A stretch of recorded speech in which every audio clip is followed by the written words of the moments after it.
Halo anak-anak, jumpa lagi dengan saya di video HLP Kimia kelas 12. Kali ini kita akan bahas tentang unsur-unsur periode ketiga. Yang kita bahas adalah unsur natrium, magnesium, aluminium, silikon, fosfor, sulfur, klorin, dan argon. Sekarang kita bisa lihat sifat unsur periode ketiga. Kamu bisa lihat juga di buku paket halaman 152 sampai 153. Yang pertama, memiliki 3 kulit elektron. Kemudian, fase pada suhu ruang Na, Mg, Al, Si, P, dan S itu adalah padat. Sedangkan klorin dan argon itu bersifat gas. Sifat kelogamannya, Na, Mg, dan Al itu adalah logam sejati. Silikon metaloid. Sedangkan P, S, Cl, dan Ar itu bersifat non-logam. Pembentukan sifat senyawanya, Na dan Mg akan membentuk senyawa basa, Al bersifat amfoter, dan S, P, Si, dan Cl itu bersifat asam. Kecenderungan sifat dari kiri ke kanan, yang pertama, titik leleh dan titik didih meningkat dan puncaknya di golongan 4A. Kedua, energi ionisasi cenderung bertambah. Ketiga, afinitas elektron bertambah, dan yang terakhir adalah daya pereduksi berkurang. Sekarang kita lihat grafik titik leleh unsur-unsur periode ketiga. Mulai dari natrium, magnesium, aluminium, silikon, fosfor, sulfur, klorin, dan argon. Jadi di sini kita bisa katakan natrium, magnesium, dan aluminium mempunyai ikatan logam. Karena bertambahnya jumlah elektron valensi, maka kekuatan ikatan logamnya meningkat. Tapi yang terbesar titik lelehnya itu adalah silikon. Kenapa? Dia punya struktur kovalen raksasa. Untuk P, S, Cl, dan Ar itu terdiri atas molekul-molekul nonpolar, sehingga hanya dikukuhkan oleh gaya van der Waals yang relatif lemah. Sekarang kita lihat grafik energi ionisasi unsur-unsur periode ketiga. Natrium, magnesium, aluminium, silikon, fosfor, sulfur, klorin, dan terakhir adalah argon. Di sini pertama kita lihat kecenderungan energi ionisasi itu meningkat dari kiri ke kanan karena bertambahnya muatan inti sehingga daya tarik inti terhadap elektron terluar itu semakin besar. Tapi catatan penting di sini adalah energi ionisasi Mg itu lebih besar daripada energi ionisasinya Al. Dan energi ionisasinya fosfor itu lebih besar daripada energi ionisasinya sulfur. Hal ini disebabkan karena Mg dan P punya konfigurasi elektron yang relatif stabil, yaitu konfigurasi penuh dan setengah penuh. Sementara itu untuk Al dan S itu punya satu elektron yang terikat agak lemah. Sifat logam dan non-logam. Jadi Na, Mg, dan Al tadi sudah dikatakan adalah logam sejati, merupakan konduktor listrik dan panas yang baik, serta menunjukkan sifat kilap yang khas. Na, Mg, dan Al itu larut dalam asam membentuk kation Na+, Mg2+, dan Al3+, sesuai dengan persamaan reaksi. Tapi jadi catatan, berbeda dengan Na dan Mg, Al itu tidak bereaksi dengan asam-asam oksidator seperti HNO3 dan H2SO4 yang pekat. Reaksi Al dengan asam-asam tersebut hanya sebentar saja, karena terbentuk lapisan AlO3 pada permukaan logam itu yang bersifat inert.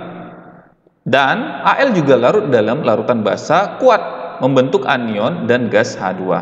Dan dari sini kita bisa katakan Al bersifat amfoter, ya, bisa bereaksi dengan asam dan bisa bereaksi dengan basa. Silikon tergolong metaloid dan bersifat semikonduktor. Fosfor, sulfur, dan klorin merupakan non-logam. Padatan ketiganya tidak bisa menghantarkan listrik. Sifat asam basa hidroksida. Jadi ketika di sini kita lihat unsur dari periode ketiga berikatan dengan OH.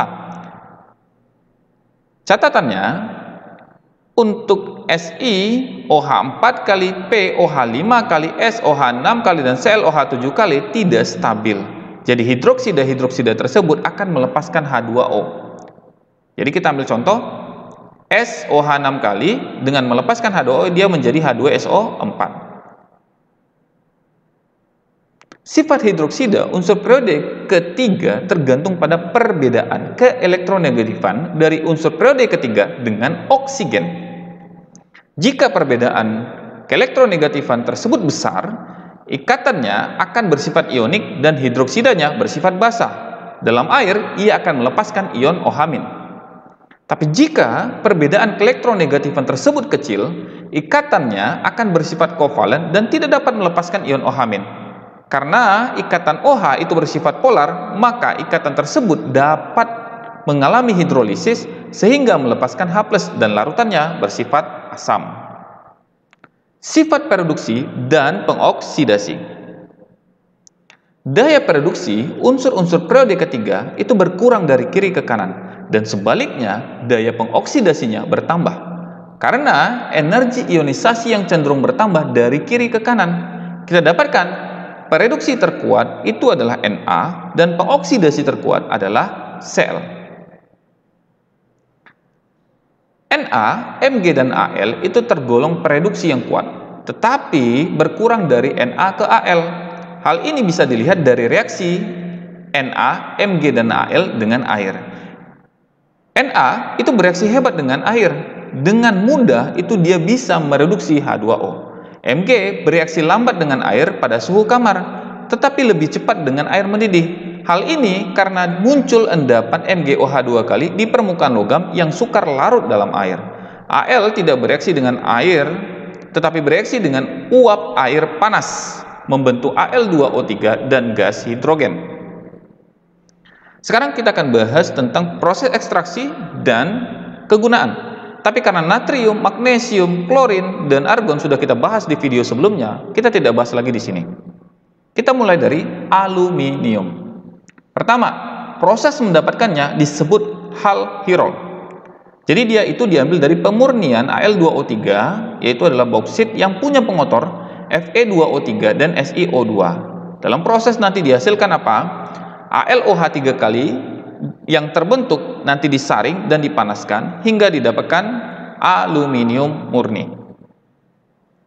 Kegunaannya banyak sekali daripada aluminium: kaleng soda, suku cadang kendaraan bermotor, sepeda, aluminium foil, kabel listrik, peralatan rumah, dan bahkan pemukul bisbol. Banyak sekali kegunaannya. Silikon. Cara mendapatkannya itu bisa dengan mereduksi pasir atau kuarsa SiO2 dengan karbon dalam tanur listrik dengan cara dipanaskan, atau bisa dengan mereduksi SiCl4 dengan hidrogen pada suhu tinggi. Manfaat silikon itu banyak sekali. Di sini dipaparkan beberapa.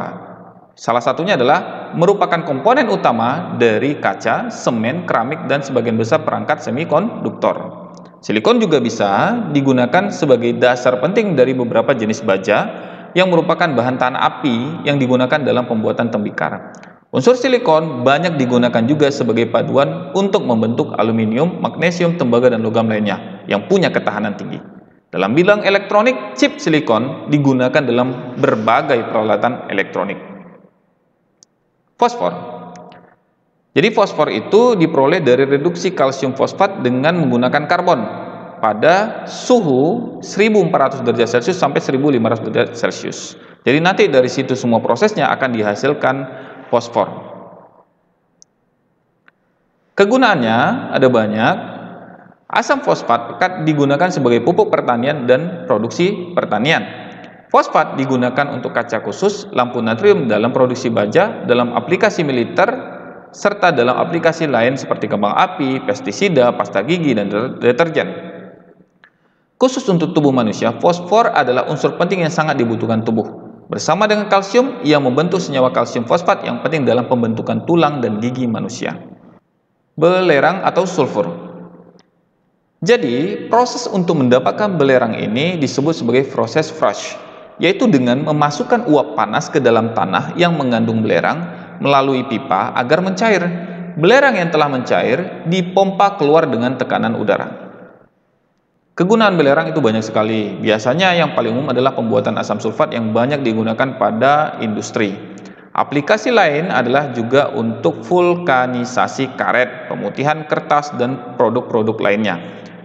Bisa juga untuk membuat beton tahan korosi yang memiliki kekuatan besar, untuk pelarut, serta digunakan dalam industri kimia dan farmasi. Jadi itu adalah kegunaan daripada unsur-unsur periode ketiga. Baik, terima kasih. Silahkan nanti dilihat penugasannya di aplikasi Edmodo. Terima kasih.